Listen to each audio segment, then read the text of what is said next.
పూర్తి వివరాలకు చదవండి రేపటి అక్షర శిల్పం దినపత్రికలో.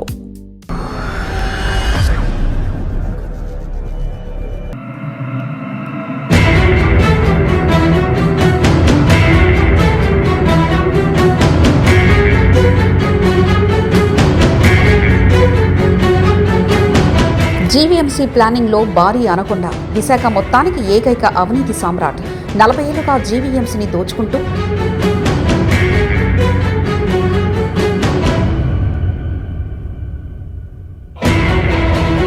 అడ్డొచ్చిన ఉన్నతాధికారులను బెదిరిస్తూ తన దారికి అడ్డు రాకుండా చేసుకున్న తిమింగలం.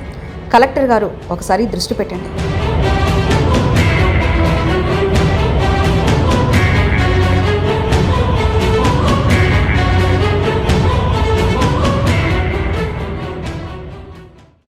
అనగనగా ఒక జీవీఎంసీ, అదే మహా విశాఖ నగరపాలక సంస్థ. ఈ నగరపాలక సంస్థలో దాదాపు 40 ఏళ్ల పాటు ఈ ప్లానింగ్ డిపార్ట్మెంట్లో అవినీతి ఆనకుండా కుర్చీ వేసుకొని కూర్చుంది.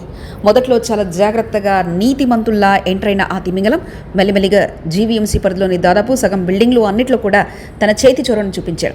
మొత్తం మీద జీవీఎంసీలో ఖాళీ స్థలం నుంచి నిర్మాణం అవుతున్న భవంతుల దాకా తన అవినీతి లేని, తన నీడపడని చోటంటూ లేదంట.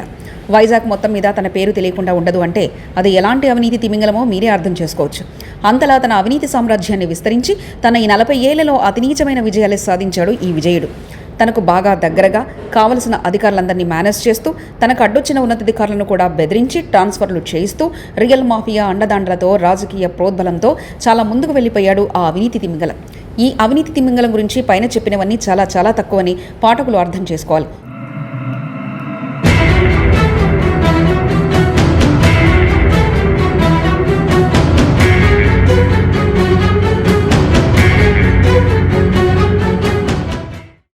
ముఖ్యంగా విశాఖపట్నంలో ఎక్కడైనా ఆయన పేరు వినిపిస్తుంది. ఎవరైనా సరే ఆయన పేరు చెప్తే చాలు, అమ్మో ఆయన అంటూ నోరళ్ళ పెడతారు. అలాగే ఆయన కంట్లో పడకూడదని చాలామంది భావిస్తూ ఉంటారు. ఇంకొంతమంది నోటికొచ్చినట్లు పచ్చిబూతులు తీతుంటారు. ఆయన తమకు చేసిన అన్యాయాన్ని, తమ దగ్గర దోచుకున్న డబ్బులు తలుచుకుంటూ కొంతమంది కుమిలిపోతూ ఉంటారు. ముఖ్యంగా జీవీఎంసీ పరిధిలో ఎక్కడ ఏం జరిగినా ఆయనకు వెంటనే తెలిసిపోతుంది. ఆ స్థాయిలో ఆయన నెట్వర్క్ ఏర్పాటు చేసుకున్నాడు. అలాగే తన పేరు తెలియకుండా ఉండనంత స్థాయిలో తన ఫైళ్లను కదుపుతుంటాడు. ఇవన్నీ తెలియాలి అంటే జీవీఎంసీలో కొందరిని అలా టచ్ చేస్తే చాలు, ఇట్టే ఇలా మీరు తెలుసుకోవచ్చు. పెద్ద తిమింగల విషయం జీవీఎంసీలో ఉన్న కింది స్థాయి ఎంప్లాయ్ నుంచి ఎవరిని అడిగినా ఇట్టే చెప్పేస్తారు. అలాగే ఈయన పనిచేసిన ప్రతి జోన్ల కార్యాలయంలో ఇతను అనుమతి ఇచ్చిన ప్లానింగ్లో ఎన్ని అదనపు ఫ్లోర్లు వేశారు, డివిజన్స్ ఎంత ఎక్కువగా ఉన్నది ఒకసారి పరిశీలిస్తే చాలు, ఇట్టే దొరికిపోతాడు. ఇక అక్రమ కట్టడాలు, డివియేషన్లు చేస్తున్న వారి నుంచి ముక్కుపిండి వసూలు చేస్తాడనేది కూడా ఇట్టే అర్థమైపోతుంది. ఈయన వెనక ఒక లైసెన్స్ సర్వేయర్ ఉన్నారు. ఈయన ఆయన కలిసి చేసిన లుచ్చ పనులన్నీ జీవీఎంసీ పరిధిలో అనేకం.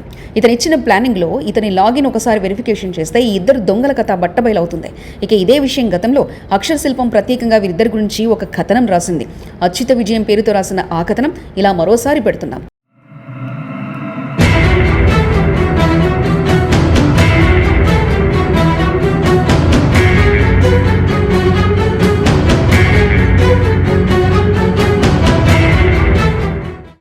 అచ్యుత్ విజయం కథ బయటకొస్తే జీవీఎంసీ సగం ప్రక్షాళన అయిపోయినట్లే. ఇప్పటికే ఇద్దరి దోపిడికి గురై జీవీఎంసీలో కొన్ని కోట్ల రూపాయల ఆదాయాన్ని కోల్పోయింది. అలాగే జీవీఎంసీకి రావాల్సిన ఆదాయాన్ని గండి కొట్టడంలో సిద్ధహస్తుడవడంతో ఇక్కడ అక్రమాలు నిత్యం జరుగుతూనే ఉన్నాయి.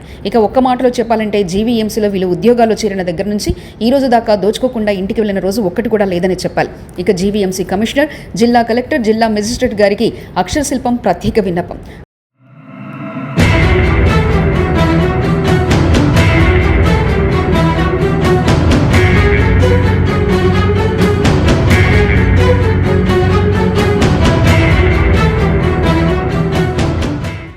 కలెక్టర్ గారు, ఈ విజయుడిపై చర్యలు మొదలుపెట్టండి.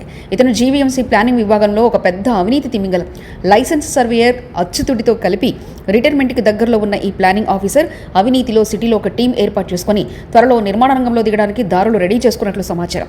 ఇక వీరికి ఎవరైనా ఎదురొస్తే అటు రాష్ట్ర ముఖ్యమంత్రి అయినా జీవీఎంసీ కమిషనర్ అయినా ఒకటే, అతని ఎత్తులకు తట్టుకోలేరు.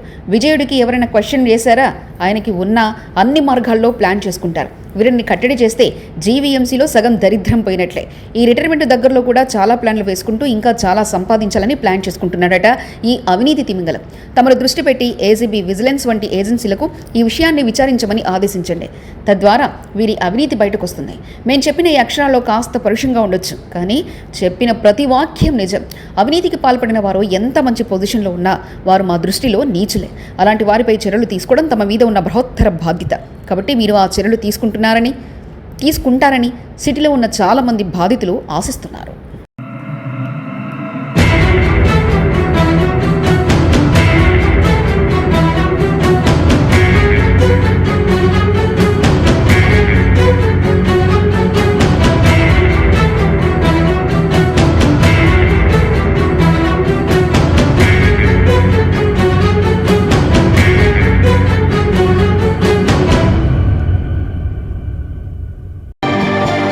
మరిన్ని కథనాల కోసం సబ్స్క్రైబ్ చేసుకోండి మీ అక్షర శిల్పం. పూర్తి వివరాలకు చదవండి రేపటి అక్షర శిల్పం దినపత్రికలో.